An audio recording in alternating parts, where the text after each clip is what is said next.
Good morning mga kaswiti. Kumusta kayo mga kaswiti?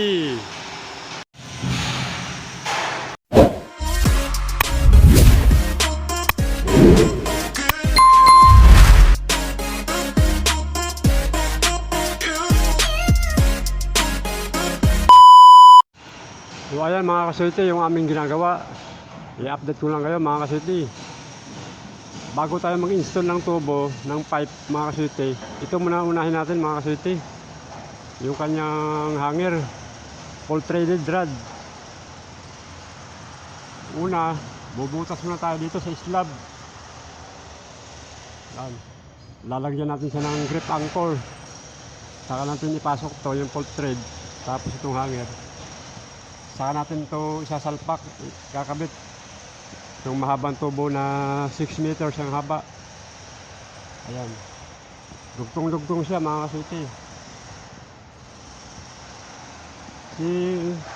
Di bali ito mga kaswiti, meron itong tridolit dito na bilog, para diretso ito, abang to, butas na yan.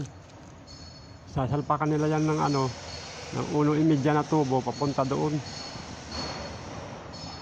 Ayun. So, ipakita ko sa inyo mga kaswiti yung aming tapos na doon na tridolit. Tara mga kaswiti.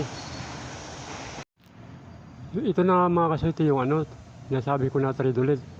Napapansin nyo yung bilog na yan na may pagitan ng hanger.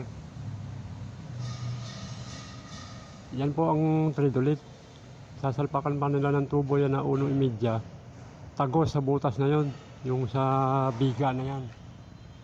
Yan. Papakita ko sa inyo mga kaswiti yung nakabitan ng tridolit na meron na siyang branch line dito sa kabila. Ito na mga kaswiti yung yung tridolit na sinalpakan na ng tubo na 1 saka 1.5. Yan mga kaswiti.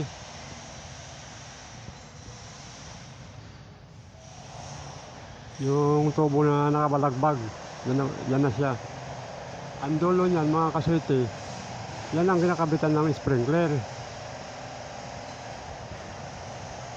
Marami po yan, nakabit namin, marami na.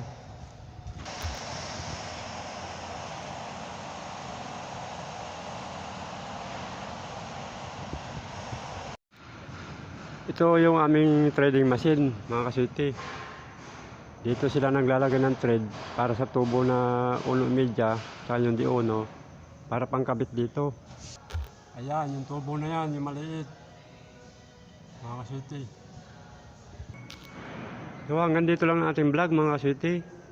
Sa hindi pa nakapag-subscribe ng aking channel, paki-subscribe ng aking channel mga kaswiti, Switi TV.